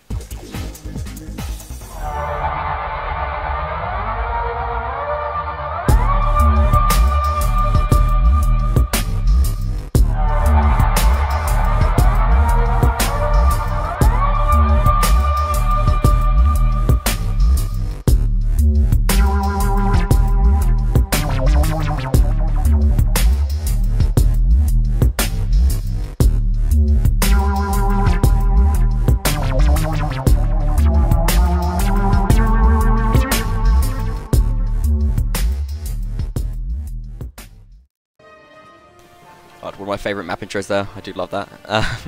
Mountain Fortress, created by Thunderon, the Bohemian Guard, and a Czech Republic player. How did you do in your match? I mean, obviously, not great, but I mean, how personally did you do? Didn't really notice, to be honest, because it was such a semi-trolliness. In fact, it was a weird one because they took it a lot more seriously towards the end of the match, which was the wrong way around, really. They started off with 8 cav and then 8 archers, and then they just did some normal setups, and it was almost a proper match. Strange. Oh, nice jab coming there from Faramir. Getting hit on Carpe Diem early doors. And quick look at the class setups. We do have a bit of diversion here. Just the 1 archer here for Turkey. 5 infantry and... Focusing on that imp ball. Yeah, that makes sense as Nords, but I mean, they are going to eliminate a bit of their crossbow potential. No 3 cav from either side there. I'm a bit surprised by that. Oh, we have a fight breaking out here. Chris the Vicious and Menethil duking out a little bit. Menethil playing his infantry. Getting a jab in Christo, paying it back. Yeah, sticking right out of his shoulder. Oh no, it's sticking right out of his head. That's going to affect his performance, surely. Okay. And just throwing darts back. Yeah. Oh, poor Christo. Must feel so weakened with those darts. Oh yeah, Menethil getting the jab kill on Christo the Vicious there. So first kill coming in for Turkey. And Menethil's just been absolutely killer so far for Turkey. What a player. Turkey holding the line, not moving back to the flag. I think they might be sending a horseman to deal with it now. Is Grenade's going to raise it a little bit, just going to try and put the pressure on? Looks like it, yeah. Poland going to decide their approach. Taking a long time about it though. Carpe Diem with that early hit that he's taken. They've obviously got their drops going because he's got a Horburgeon and an All-Pike, which you can't afford with the default gold in our setup for the tournaments. And Grenade really raising that flag now, and that is going to start putting pressure on Poland because they've only got a minute left. They've not got any kills so far. The flag is lower. They've got to start doing something because they're just going to lose the round for nothing. And to lose the round without really taking a risk is a big problem. Alright, nice kill coming in from Prince here. The only archer down. Yeah, they've got to roll with this. Yeah, no ranged here from Turkey. And the kill coming from Triple as well, but Napoleon, Menethil, Metikan getting hitbacks. Well, if they can force this fight, they perhaps do have the time, but the thing is, Turkey just getting the better of it for the time being. Arthur does get hit on Metikan, but Turkey 6 players against 3, and I think they're just going to be rolling with this. Prince gets the kill on Menethil eventually, and does have good health, but I think they might just be best cutting their losses and staying alive right now because Turkey raising that flag. Not much time left. Grenade comes in with the lance from the back. They seem to have dehorsed Trebron there. He's going to do his best to get some kills, but the round is going to go to Turkey. Prince does go down. Trebron perhaps going to stay alive here. 4 seconds left. Perhaps not. He's going to spam. It does go down eventually to Gary, but it looks like Artisan will stay alive, which could be useful here if you get a Warhorse or anything there. No kills though for the chap. Turkey, yeah, starting off well in this map as well. And I'd be interested to see what's going on behind the scenes here because this is supposedly the server that Poland are happier with, I believe. Could you again be that Nord advantage though? Yeah.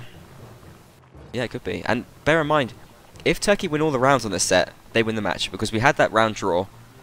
Poland gave away that half a round as Nords, and that could cost them. If Nords go full tilt and take 4 here, that's the win for Turkey. Yeah. Poland going to have to find a way to be creative and get some steam going as Swadia. It could just be these teams' preference. Maybe they just prefer playing as Nords. Suits their style better. Because we have seen some good stuff done as Swadia. Turkey taking pretty good map control. They've holding the crossroads both rounds so far. Menethil moving quite far forward as well on the side. Mekan has dropped his shield and axe while he throws these javelins. Yeah, he did that last round as well. I don't understand what the benefit is there. Yeah, nor do I. I mean, he wants to see his whole arm perfectly unimpaired view. I want to see my bag of javelins. Is it so he doesn't show around the corner maybe so he can get a surprise javelin? Oh, yeah, maybe. I guess that is. Yeah, because the axe and the shield are both on the left side. Interesting. Yeah. Every little helps. Can imagine that biting in the ass. Bit of subliminal Tesco's advertising there as well. Okay, oh, cav fight kicking off down here by the ruins, and well, somehow everyone managed to get out unscathed, but Napoleon got a big rear up on that wall there, charged right into it. Yeah, wasn't punished by the Polish horseman. perhaps a chance they'll be ruining. Difficult to be too aggressive against Nordkampf though, because they've got those jabs. Yeah. Well, Arthan's got some jabs as well. Managed to loot some of them bad boys last round. I assume he dropped one for Chris though. Well, he definitely should have. Yeah, Harmo's got one. Oh no, Chris just still rocking the darts. I'm happy with darts, boys. More darts now. Oh no, it's still normal darts. Maybe he's got some more darts hidden in there. Ooh. Oh yeah, that. Oh, he's got a jab. Oh, okay. Dart stitched. It's time to get vicious, Chris though. The flag's been up for 30 seconds right now by the Ruins.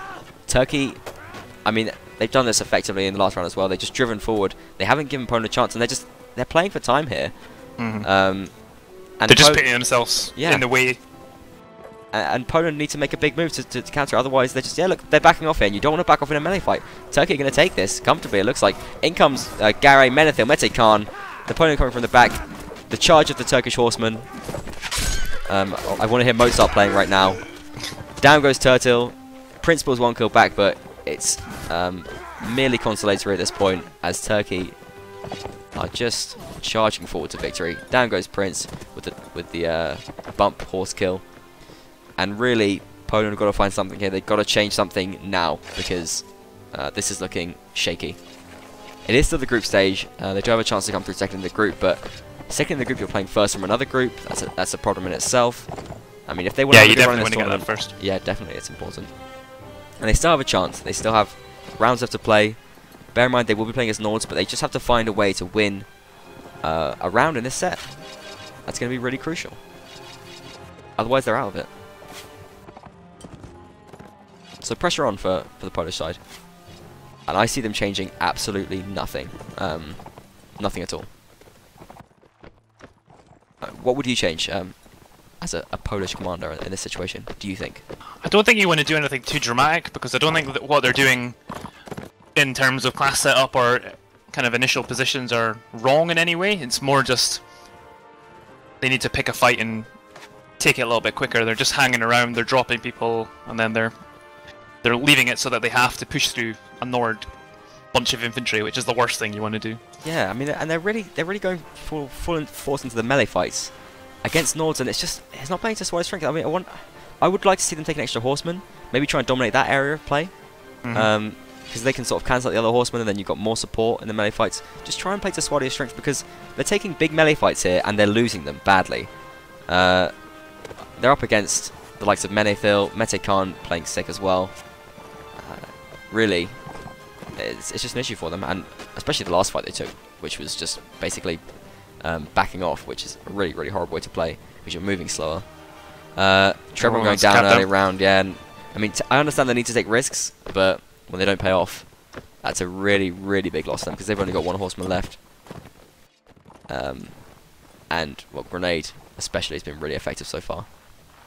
Interesting to see that Gare is playing footman here and Napoleon playing cavalry. I guess it just depends. Like, they obviously feel more comfortable playing horsemen on different maps. Yeah. But they clearly they got some idea of how to play that out. The fight's going to start here, and Poland's not going to conscious not to back off too far, but really they just seem to be getting meat grinded here. All the armor, all the weapons for Turkey, and Poland just not coming up with a response to this at all. Mete Khan bringing down error. Nothing coming back in Turkey's direction from Poland here. Grenade's actually been doing really well on this this map. Yeah, 5-0. After I specifically said he wasn't doing that well anymore. No, he's clearly is practicing. Dangos Habrecht, yeah, I mean, well, I think we saw that coming a mile off. A whitewash there for Turkey. Poland have to take drastic measures, or they will lose. If they lose this round, they've lost. They've got to change something. Put someone else on a horse. They haven't done it. Is Harmer going to mount up? Nope. Same class setup, and it's hard to see Poland doing anything other than lose this round in exactly the same way they lost the previous rounds.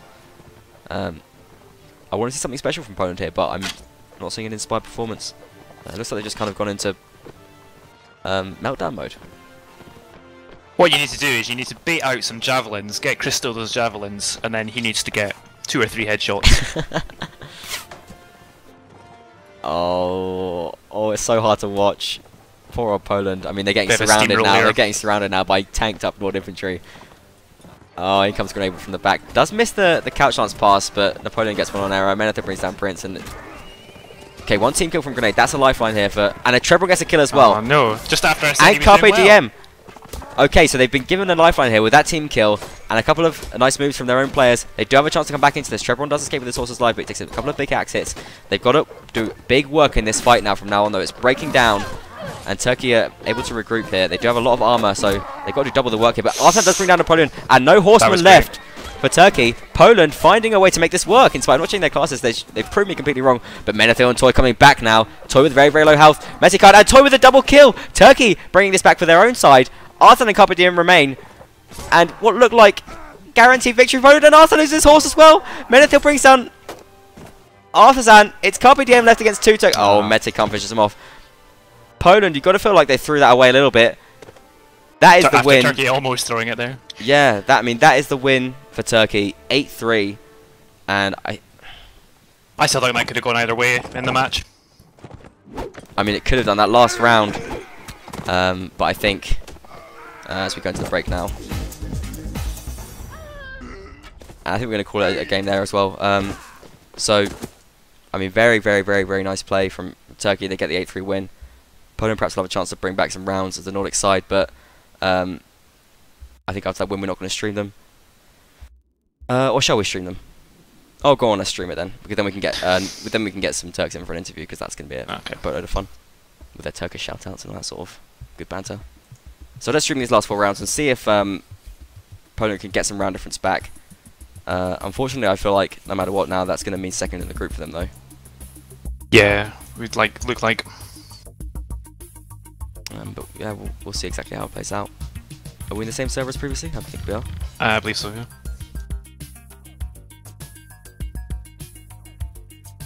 So guys, just stick around and we'll see the last rounds of this map played out for round difference purposes.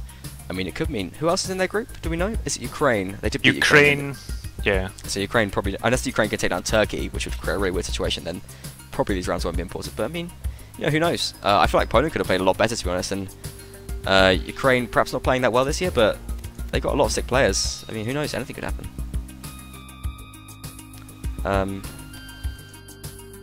So we're on the third break now. Score is 8-3 overall. Turkey do take the 3 points. And we'll be watching out the last set just to see exactly how this is going to play out.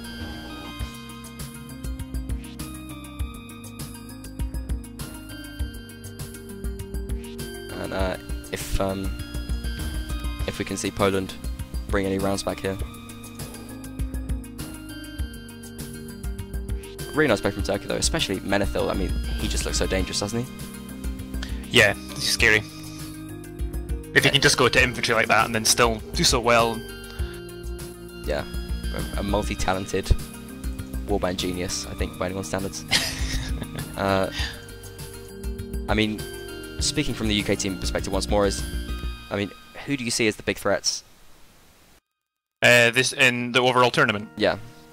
Germany, Turkey are the big ones. Are they your big ones? Yeah. Poland as well. Germany, Turkey, Poland, I would say. I mean, Benny and France have been doing quite well as well, I think, but I don't think they've got the overall strength of players that the other ones do. Germany in particular look very scary. But you know, France is a team which won a Nations Cup before, where nobody really thought they had the top players. Oh, they could prove me wrong, yeah, definitely. I mean, it was under the command of Nabajuki, but Paolo's a great commander too. I mean, they are a team which do play very well together, and you have unsuspecting players who no one ever really considers top, but they put in sick performances and play great as a team. Yeah, it can always happen. I'd like to see them do well as well. Okay. We'll have a short break before the final set's played. Just as Mete Khan tracks down the server. So Turkey's last games are Ukraine and Norway. Yeah. Which they should win, so they should come top. So yeah, it'll be between Poland and Ukraine, but Poland have beaten Ukraine, so... Yeah. Poland should still come second. Yeah. Providing everything goes to plan. Yeah.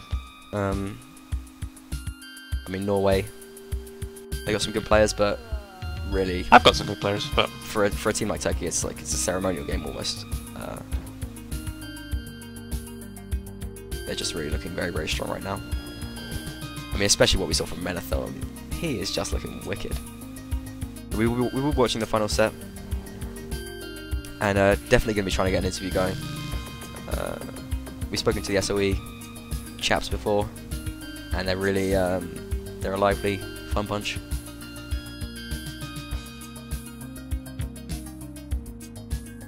And there will be some shout-outs in Turkish, so any Turks watching, I'm sure you'll enjoy that a lot.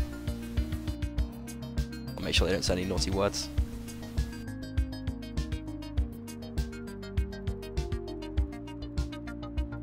There's so much Turkish going on in the chat right now. Come on guys, please speak English for the benefit of everyone.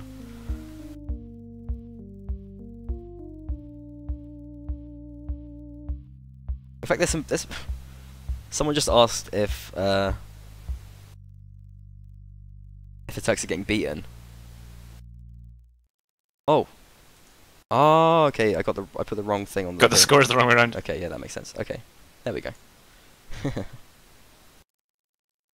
Okay, I fixed them now. No, the Turks are winning. Have won. Yeah, they have won. Sorry, yeah. Sorry about that. There's always some kind of production issues. It's very finicky. A one-man job. Yeah, exactly. I do need someone managing all these things for me. A PA. Yeah, that would be nice. I want a production company, to be honest, but you know, we can't all have these things. Keep at it. You know, maybe for Banlord, who knows?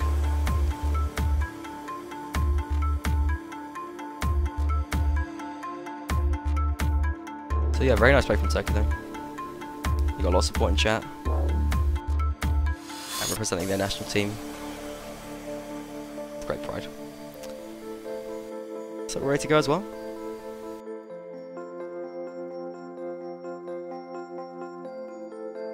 Probably going to be kicking off soon. Okay. Get to it. I think we're going to watch the map intro again because I enjoy it. Fair enough.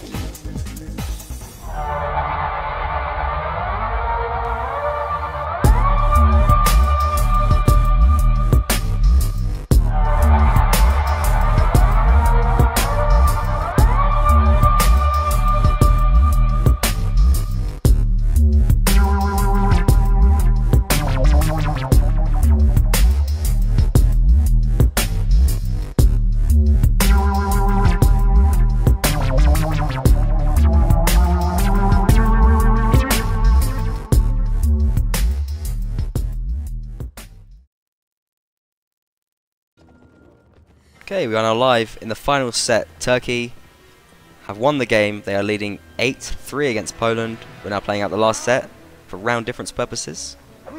Likely won't make too much of a difference to the tournament. Obviously there's still potential for it to have an impact. But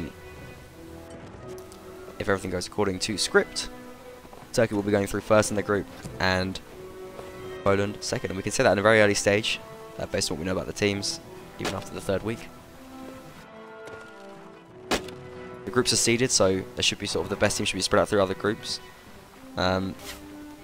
which is one of the reasons we can sort of have a pretty good idea that there are certain teams, although hopefully they're having a great time, perhaps not as serious contenders for the title.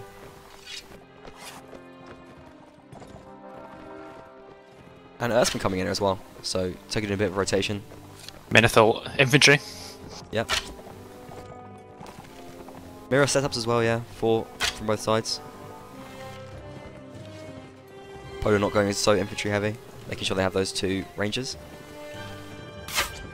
Interesting to see no virus from Poland. I don't know if it's practical, but that's active. They've not put in Error or Christo as well, two other stronger imp. I think that, yeah. Oh, Christo is, I'm talking in, nonsense. Yeah. But yes, Error we should be in, I would think. Yeah. Error is trained by the young dragon, I believe, so why am I making these private jokes? Alright. We're having a fight breaking out here already over by the gate. Poland looking to hold the gate against Turkish advance. Jab kills coming in from Christos, as expected, but Menethil breaking out and getting some infantry, getting an infantry kill early on there. Does go into Harmon though, in that very tight pressure fight that was going on right against the wall. KPDM picking up a double kill here. and finding space to do some real damage to the Turkish team. So nice start here for Poland already, and it looks like they're going to take the round. So we could be seeing a very even final score. Although the final score doesn't always tell the full story of the match. The full story is told on the stream, or in the game if you're playing, obviously. Carpe Diem and Prince picking up kills elsewhere on the map, just leaving Grenade. He's going to try and raise the flag alone. Perhaps no, no, that would be reckless. They're going to try and hunt him down, I think, but he's going to see if he can keep his horse alive. Oof. Taking javelins, taking shots. Trying to get some damage on Arthazan.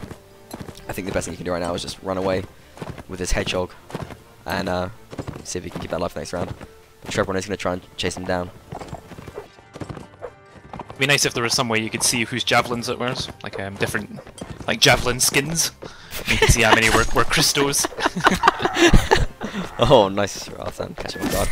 Oh, and Trebron killing his horse as well, brutal. Yeah, no, that would be sick, that would be so sick. Oh my god. I guess perhaps not in this iteration of the game, maybe in future Mountain Blades, who knows. Jav skins.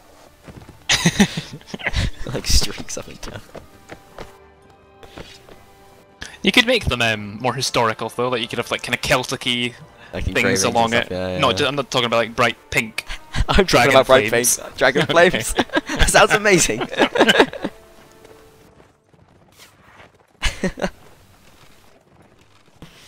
We shall see. Yeah, we can't have anything too immersion breaking. Not like Toby's feints, which don't break my immersion at all.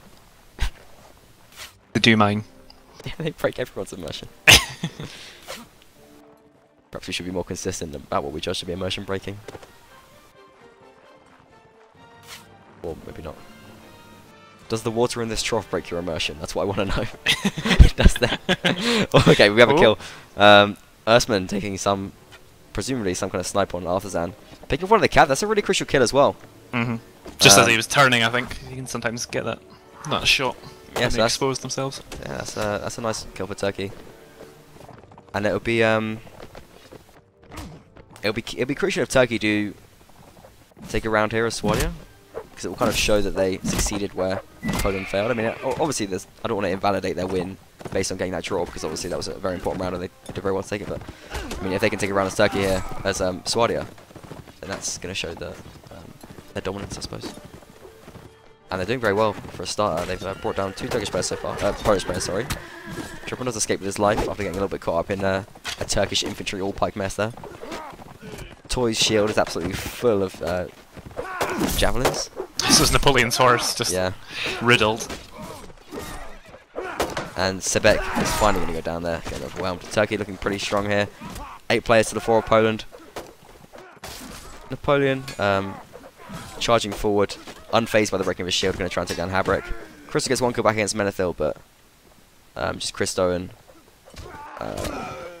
Harmon left right now. Harmon goes down. Christo finished off by Toy. And there you have it, Turkey actually taking a 9-4 overall score now, so securing their win with more winning rounds.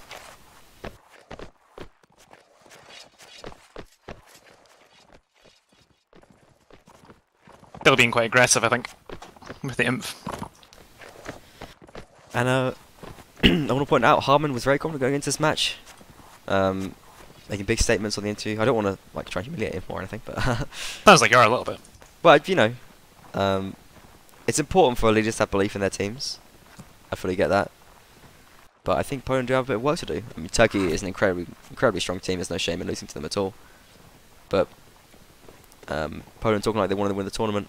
I guess they got a few areas to work on, and I think adaptability. Oh, whoa! What did they? What is going on here? Have you seen what Habrick has done?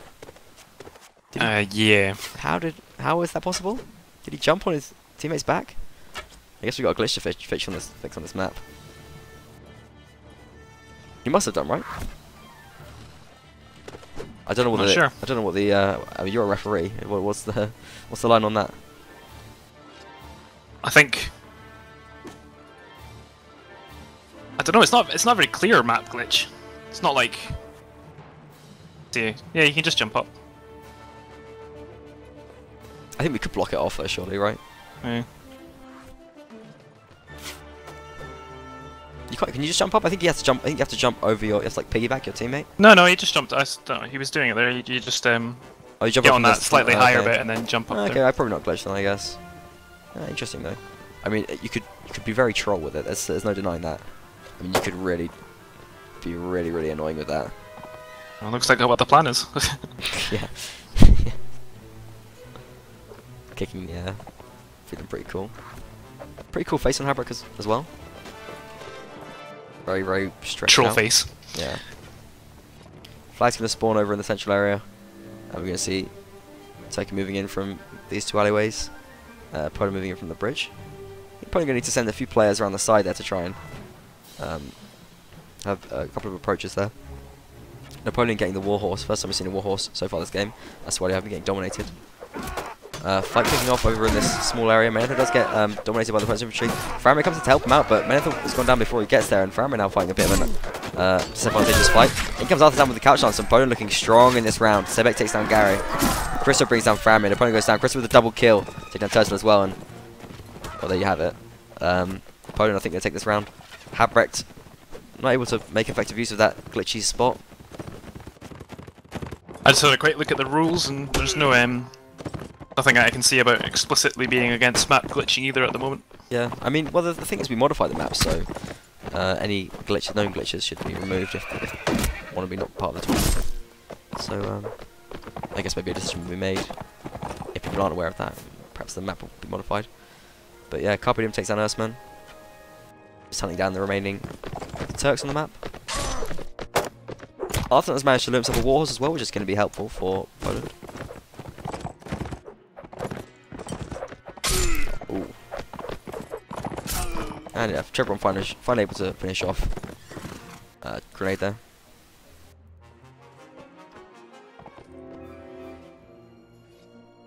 I do want to mention as well, we saw the quadruple kill from Menethil earlier on.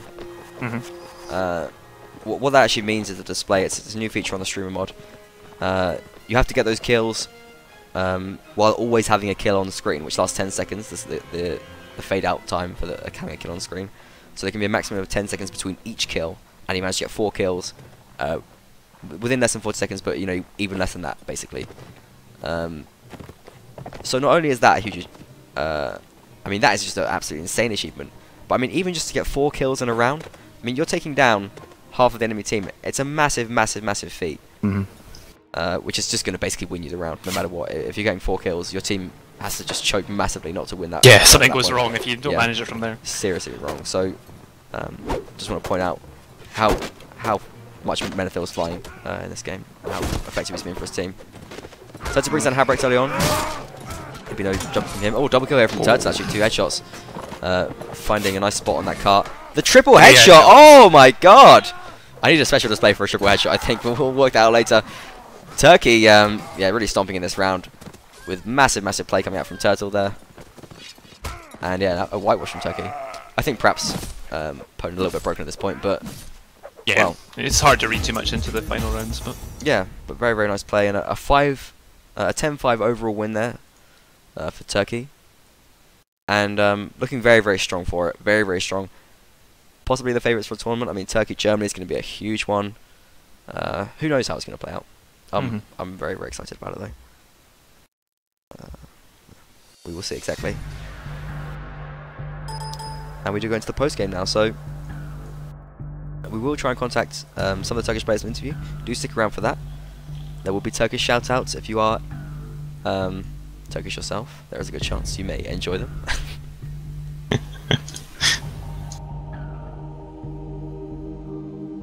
But yeah, very well done. Good game. Well played, Turkey.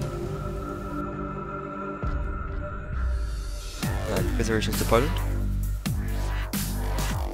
Yeah, like I say, it could have gone either way a couple of times. I think Turkey overall looked a bit stronger, but there was a few points where I think if they'd won that round at the end of when they were Swadia, and then if they'd gone in with a bit more confidence as Nords, it could have gone the other way.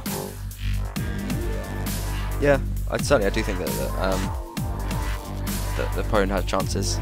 Perhaps gonna watch the stream and see what they got to work on. I do apologise for the score being wrong for a lot of the stream there. I was very distracted. I was thinking Nords are winning 7-0, and I think I put it over 7-0, and all kinds of problems like that. This is the correct score that I believe is showing right now.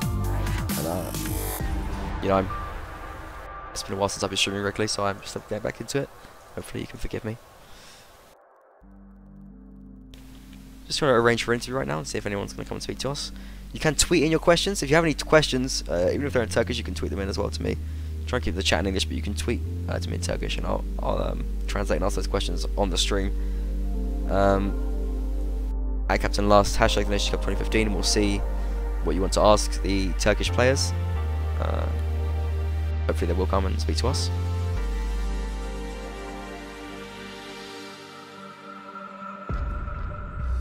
And tweet wherever else you thought about the stream.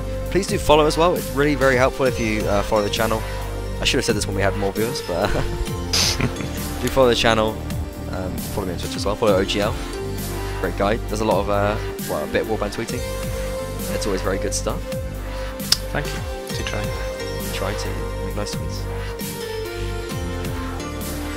Let's see how you got the OGL MNB rather than the MBW, which some people opt for. You're thinking a bit more future planning. Oh yeah, it's M&B, the series, not exactly. Just warband.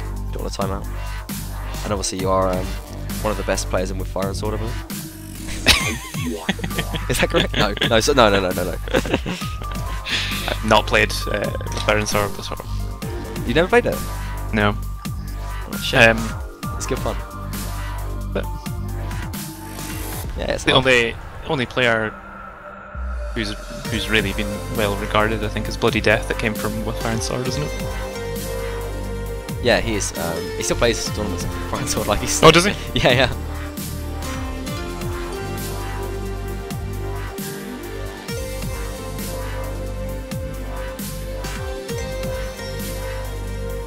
No, it's always been native warband for me.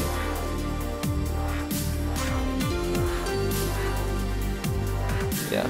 Did you play the original? No, you didn't, I suppose. No, I didn't actually really play PC until only a few years ago. How did you get into warband then? What made you sort of come across it? Because you were quite a late joiner. To the competitive scene, at least. Well, I first started. I got the game for the multiplayer because I saw. I think it was the Siege, and I always wanted to play a game where you could do like massive online sieges. Oops. So go on. And then I just kind of pubbed around a lot. I also used to play on those geeky role-playing servers. Oh, what, SWAT and role-playing stuff? Yeah, stuff like that. And then I gave up on that because it was pretty much a waste of time. And then I just joined the guys who ran the best Siege server, which was Wolfpack. Yeah, that's fair enough. I didn't even really know there was a competitive scene. Just kind of joined the clan on a whim. It is a sort of lesser-known gem of the internet, I believe, the warband competitive scene. Yeah. You know, there's got to be something good about it. We do have some people who are a little bit crazy about it. Spend a lot of time. Well, yeah, the people who spend the time in it spend a lot of time on it, so. Like me. Spend a lot of life on it. I guess the barrier's got to be you kind of have to play about 1,000 hours before you can really get into it. Not everyone can spare. Yeah, it's weird, isn't it? Yeah, there's not many games. I mean, yeah. I suppose you can play in a sort of low plan, and I feel like you can be effective in a team before that, really. Even in a sort of fairly high level team before 1,000 hours. I mean, if you spend all that time sweating competitive and like playing hard in IG, doing lots of trainings, I think you can get good in less than that. Yeah. Maybe not for a term. You need some help, though, I think. You can always tell someone who's played it less, by the way, that they cannot block. Yeah. And they accuse you of cheating because you do like a double hit on them. Which, for me, it's my turn. It's my turn to hit now. It confused me so much as well. Like, how was he quicker? I used to analyze the speed ratings as well, being like, it's only like 2 difference. How could it be so fast? Honestly, the amount of like people just who complain on like forums and on Reddit, just like ranting, saying they just attack faster than I can do anything, and I just hate it. That's what it feels like, though. Can you remember being a new player? Yeah, well, maybe it's different for me because I came in when some people knew how to play the game. Yeah, that's true. I mean, I remember in beta, I was just like, firstly, take 3 shields. that's a guarantee. 3 shields, like that's you need your 3 shields. You just fight. We fight. Well, you fight back and forth. The blocking, isn't it? You fight back and forth. You maintain the rhythm. Attack, block until all shields break, and then it's just random. It's completely random because nobody can block. It was very intense. When of course we all know the true way is to go archer and run away and just shoot constantly and hope. Yes, that is true. Okay, we've got Napoleon here. I think let's just bring him into the channel.